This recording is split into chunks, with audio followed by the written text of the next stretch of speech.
Hello guys, it's Teenage DC Fan back with another video, and this is going to be another episode of Crisis News, where I bring you all the latest news and information about Crisis on Infinite Earths. So, first of all, I'd like to talk about the official poster that was revealed for Crisis on Infinite Earths. This is the poster here. I'm really liking this. This is actually my wallpaper on my home screen for my phone, because I really like the way this looks. Of course, we have the Monitor up in the back, doing his god pose, because he thinks he's a god, even though maybe he's not. And then it says it's the end of the worlds, and then it has a couple different Earths there. But then into the best part of the poster, the characters. I mean, I already went over the Monitor, but yeah. So, on the left, we have John Constantine, Lois Lane, and Superman. Now, those are that's like the Tyler Hoechlin version of Superman, and I don't remember who's playing Lois Lane, but they're the ones that are going to be starring in the Superman and Lois TV series that's going to air next fall. Then on the other side, in that top row, we have Lila as Harbinger, Kingdom Come Superman, Lex Luthor, J'onn J'onzz, although everybody else here is in their superhero outfits, so I wish that J'onn was in his Martian form, because that's the biggest part of the character is that he's a Martian, and so yeah, that's a little disappointing. But then you have Batwoman front and center there, which looks cool. That's similar to how she looked in the promo images for the Elseworlds crossover, but I like how she has her wings spread and stuff like that. Then on the left, down below her arm, we have Iris West, Allen, the John Wesley ship Earth 90 Flash, Cisco returning as Vibe, so this is officially confirmed now. Cisco is going to get his powers back, and he's going to be Vibe once again. Then down below that we have Heatwave, which is cool to see, and then right in the middle we have all the main characters with their own shows. So we have White Canary, Black Lightning, The Flash, Supergirl, Arrow, and like I mentioned before, Batwoman. And then of course we do have the Crisis logo at the bottom, and then it says 5-episode crossover begins Sunday, December 8th at 8/7 Central on the CW. So overall, I'm really liking this poster because it has the main characters. There are some characters that are missing from this that I would like to see, like Reverse Flash, Ryan Choi, the Atom. That's just to name a few. But that's it for the poster. Now, the synopsises for the first 3 parts of the crossover were released. So, I mean, mild spoilers here, but not really anything big. It reveals a few special guest stars and unexpected team-ups. So I'm just going to go over those now. So, Supergirl, Crisis on Infinite Earths, Part 1. The kickoff to the epic television crossover event, Crisis on Infinite Earths. The Monitor sends Harbinger to gather the world's greatest heroes, Supergirl, The Flash, Green Arrow, Batwoman, White Canary, the Atom, and Superman in preparation for the impending crisis. With their worlds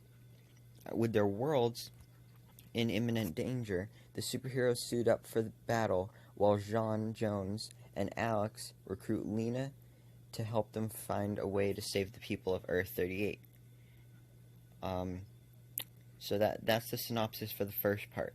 So we have all these main superheroes teaming up together so that they can battle, but we don't know who they're battling in this episode, because I doubt they would battle the Anti-Monitor in the very first episode. But then also, so J'onn and Alex are recruiting Lena Luthor to help them find a way to save the people of Earth 38. So I didn't think there would be this much Supergirl characters involved.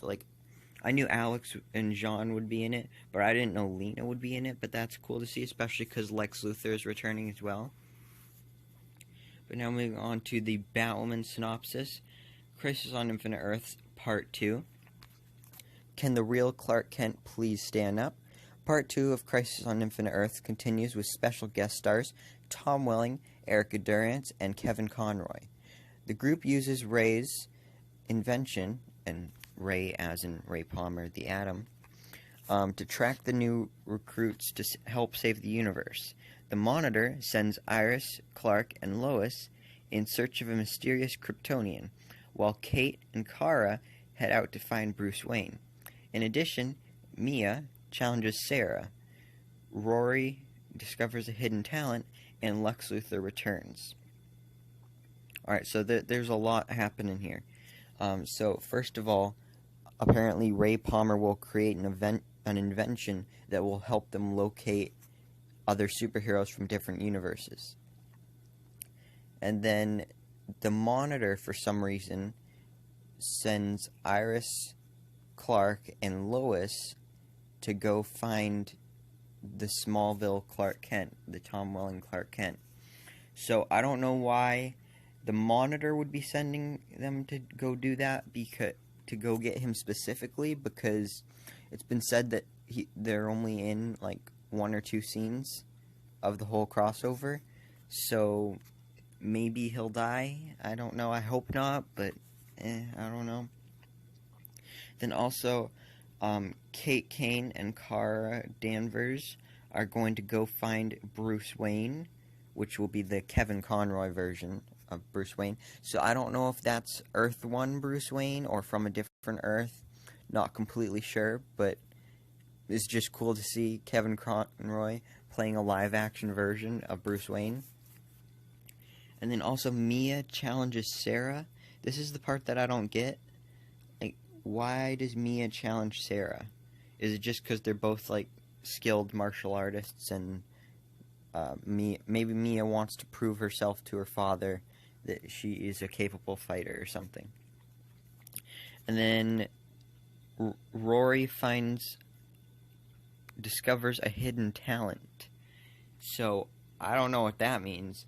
Maybe he'll like discover that he has superpowers or something. I think that would be cool. Like that actually would be really cool. Then like maybe it would maybe be similar to Thor Ragnarok, how it was revealed that Thor's hammer wasn't the thing that brought upon the lightning. It just helped Thor harness it. And maybe that's what they would be doing with Heatwave, and it would be the fire didn't really come from the heat gun. It was just helping him use his powers or something. I don't know. That's just something I completely made up, but that would be really cool to see. And I don't really know what other kind of hidden talent he would have. But finally, in that episode, Lex Luthor returns. I don't know how he's returning. I don't know if it's from a different Earth or if it is the Earth 1 Lex Luthor. But I'm excited to see how that happens. Then finally, The Flash, Crisis on Infinite Earths Part 3. Black Lightning joins the Arrowverse in the 3rd chapter of the crossover. Pariah enlists Black Lightning to help stop the Anti-Monitor after Earth 90 Flash shares what he learned from his battle in Elseworlds, and with the help of Black Lightning, Barry, Cisco, and Killer Frost come up with a plan that could save them all. Meanwhile, Iris has a heart-to-heart with Ryan Choi, while Oliver and Diggle return to an old familiar stomping ground. Okay, so just like the Batwoman episode, a lot is happening here. So Black Lightning joins the Arrowverse. In the teaser trailer, we saw something about his Earth getting destroyed. So I don't know if his Earth is actually going to get destroyed. And I don't know what that would mean for his show. I'm actually going to watch the new episode right after I finish this video. So, yeah, expect the episode review soon for that. But then Pariah is the one that enlists Black Lightning to help stop the Anti-Monitor. So this is where Pariah comes into the mix. And we don't really know where he comes from or who he is or anything like that. Like maybe Nash Wells will transform into Pariah or something like that. I don't know. And apparently, Earth 90 Flash will return and share what he learned from his battle in Elseworlds. So I don't know what they mean by his battle in Elseworlds.